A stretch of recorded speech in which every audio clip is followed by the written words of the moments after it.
सुबह 4 बजे से लेकर 7 बजे तक पीपल के वृक्ष में भगवान ब्रह्मा का वासा होता है। 7 बजे से लेकर पीपल के वृक्ष में 10 बजे तक भगवान विष्णु का वासा होता है। 10 बजे से लेकर 11:30 बजे तक पीपल के वृक्ष में पितरों का वास प्रारंभ होता है। 11:30 के बाद में पीपल के वृक्ष में आहूतों का वासा होता है। आहूत जानते हो, जो बच्चे गर्भ में शांत हो जाते हैं, 6 महीने के बाद शांत हो जाते हैं और कुंवारी अवस्था में मर जाते हैं, उनको आहूत कहा जाता है। फिर पीपल के वृक्ष में वासुकों का वासा चालू हो जाता है। ये अग्नि पुराण का संवाद है। वासुकों का वासा के बाद में शाम को 4 बजे से 7 बजे तक पीपल के वृक्ष में भगवान शंकर का वासा चालू हो जाता है। 7 बजे के बाद में पीपल के वृक्ष में रात्रि को 8 बजे से 9:30 बजे तक पीपल के वृक्ष में कुबेर का वासा होता है। इसलिए दीप को 9 बजे जो पीपल के पेड़ के नीचे घी का और एक तेल का दिया लगा देता है, उसके यहाँ कभी संपदा की कमी नहीं होती। आज शनिवार का दिन है, जिस दिन हिंदू धर्म में ये दिन पीपल के वृक्ष के लिए पूजनीय होगा। जो भी शनिवार के दिन पीपल के वृक्ष की पूजन करेगा, दूध चढ़ाएगा या मिष्ठान का भोग लगाएगा, लक्ष्मी और नारायण उसके घर में प्रवेश कर जाएगा। लक्ष्मी जी बोली, नारायण आपने तो एक दिन का वार लिख दिया। शंकर जी ने 7 वार बनाए हैं, रविवार, सोमवार, मंगल, बुध, गुरु, शुक्र और शनि। ये शिव जी ने बनाए। अब एक दिन आपने अपना बना लिया, बाकी के दिन अगर कोई इस पीपल के वृक्ष के नीचे आएगा और यहां तो दरिद्रता बैठी है, तो उसका क्या होगा? भगवान नारायण बोले, सुन दरिद्रता, तेरे से एक विनती है, अगर कोई भी मनुष्य इस पीपल के पेड़ के नीचे अगर 7 दिन में आता है और उसके हाथ में अगर कोई सामग्री होती है, तो तू उसके घर में प्रवेश नहीं करेगी। नियम है पीपल के वृक्ष का, या तो पानी का लोटा लेकर जाओ, कुंकू का चोपड़ा लेकर जाओ, शक्कर लेकर जाओ, या पेड़ के नीचे चींटी को डालने के लिए आटा ले जाओ, पर खाली हाथ पीपल के वृक्ष के नीचे कभी मत जाओ। खाली हाथ जाओगे तो दरिद्रता तुम्हारे घर में प्रवेश करेगी। दरिद्रता उठकर खड़ी होकर बोली, नारायण तुमने अपनी मनमानी करी है, एक दिन मुझे भी मेरा चाहिए। भगवान ने कहा, बोल कौन सा दिन चाहिए? दरिद्रता कहती है, रविवार के दिन इस पीपल के वृक्ष के नीचे मैं दिन भर नृत्य करूं, इसमें रहूं, और जो यहां आए रविवार को मैं उसके घर में प्रवेश करूं। भगवान ने कहा, ठीक है। दरिद्रता, रविवार का दिन एक ऐसा दिन रहेगा जिस दिन तू इस पीपल के वृक्ष के नीचे नृत्य करेगी, और जो आएगा इस पीपल के वृक्ष के नीचे तो उसके साथ प्रवेश करेगी। मैंने तुझे वर दिया। इसलिए हमारे यहाँ केवल पीपल का वृक्ष अगर दीवार में भी लग जाता है ना, किसी की फैक्ट्री की दीवार में, किसी के घर की दीवार में पीपल का वृक्ष अगर लग जाता है, पीपल का पौधा लग जाता है, उसको कितना भी तोड़ लो वो वापस लग जाएगा, फिर तोड़ोगे फिर लग जाएगा।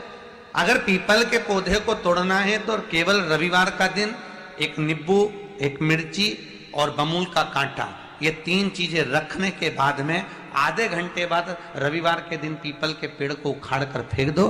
दूसरी बार कभी पीपल दीवार में लगता ही नहीं, कभी नहीं लग सकता।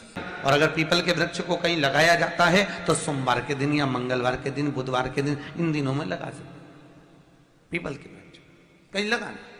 शनिवार का दिन एक ऐसा दिन होता है जिस दिन पीपल के वृक्ष को कहीं जाकर लगाया नहीं जाता, क्योंकि शनिवार के दिन पीपल के वृक्ष के नीचे लक्ष्मी रहती है। हम अपने हाथों से अगर पीपल का वृक्ष किसी दूसरी जगह पर शनिवार को रोपित करते हैं तो हमारे घर की लक्ष्मी अपने घर से छिन्न होकर चली जाती है। इसलिए शनिवार के दिन पीपल लगाया नहीं जाता, किसी के घर जाकर उसको वापस पलटा नहीं जाता। लग गया उसको डर। प्रभु मेरी धर्म पत्नी को कहाँ रखूं आप बताओ? वो तो जहां यज्ञ होता है, अनुष्ठान होता है, दान होता है, पुण्य होता है, सत्कर्म होता है, वहां जाने को तैयार नहीं। अब करूं क्या? भगवान ने बोला, एक काम करो। दुर्वासा जी बोले, जिसके यहाँ रात्रि में बर्तन झूठे पड़े रहते हो, उसके घर में इस दरिद्रता को लेकर तुम प्रवेश कर जाना। जिसके यहाँ रात्रि में बर्तन झूठे पड़े हो वहां लेकर प्रवेश कर जाओ। दूसरी जगह दुर्वासा जी बोले, जो स्त्री घर में दोपहर के समय पर सो रही हो उसके घर में इसको लेकर प्रवेश कर। जो स्त्री दोपहर के समय में घर पर सो रही हो, इस दरिद्रता को लेकर प्रवेश कर जाइए।